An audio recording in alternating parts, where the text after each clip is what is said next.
السلام علیکم ورحمۃ اللہ وبرکاتہ۔ سب بڑوں کو، چھوٹوں کو، بہن بھائیوں کو ڈھیروں سلام اور دعا۔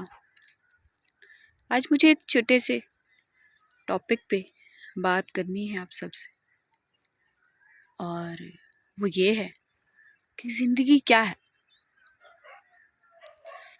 تو بہت سے داناؤں نے، بہت سے بڑوں نے، بہت سے شاعروں نے، بہت سے فلسفیوں نے زندگی کو اپنے اپنے انداز میں بیان کیا۔ کسی نے کہا کہ زندگی پھولوں کی سیج کا نام نہیں ہے، تو کیا پھر یہ کانٹوں کی سیج کا نام ہے؟ نہیں، ایسا بھی نہیں ہے۔ تو میری اپنی زندگی کے تجربات سے جو میں نے سیکھا وہ یہ ہے کہ زندگی ایک مد و جزر کا نام، جس میں مسلسل دن رات اتار اور چڑھاؤ آتے رہتے ہیں۔ یعنی زندگی ایک جنگ کا نام ہے۔ مسلسل ہر شخص کو زندگی جینے کے لیے ایک جنگ لڑنی پڑتی ہے، اور میرا ماننا ہے کہ اگر یہ جنگ انسان خود لڑے تو وہ بہت اچھی لڑے گا اور اس کے نتائج بھی بہت اچھے ہوں گے۔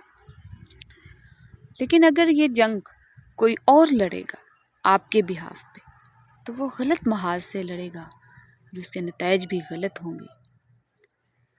تو کسی اور سے مراد ہمارے سے جڑے ہمارے رشتے، ہمارے ریسورسز ہیں۔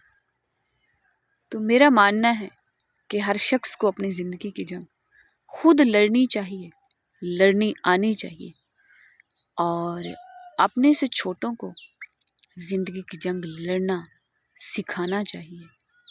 اور جنگ زندگی کی صرف زمینی جنگ نہیں ہوتی، یہ جسمانی، روحانی، معاشی، معاشرتی، سیاسی، تعلیمی، نسوانی، یہ ہر طرح کی جنگ ہوتی، اور یہ ہر شخص کو لڑنی پڑتی ہے، لڑنی چاہیے۔ وہ لوگ جو یہ جنگیں خود نہیں لڑتے، کسی اور سے لڑواتے ہیں یا لڑنا نہیں چاہتے، تو وہ کامیاب نہیں ہو سکتے۔ اور اگر کسی نے کہا آپ کو کہ زندگی سکون کا نام، تو یہ بھول ہے، ایسا نہیں ہے۔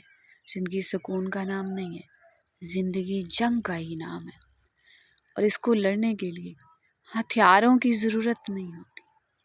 سب سے پہلا ہتھیار تم خود ہو۔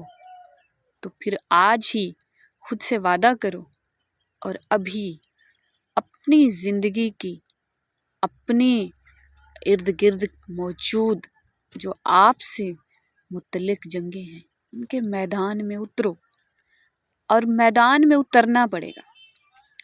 زندگی کے جنگ کے میدان میں اترے بغیر زندگی کبھی کامیابی نہیں دیتی۔ ہاں، ایک بات ضرور یاد رکھنا کہ اس جنگ کے میدان میں اترنے سے پہلے، اس میدان میں رہتے ہوئے اپنے اللہ کے ساتھ اپنا تعلق مضبوط رکھنا، تو پھر دیکھنا کہ اللہ کیا کرتا ہے۔ خدا ہم سب کا حامی و ناصر ہو۔ اللہ حافظ۔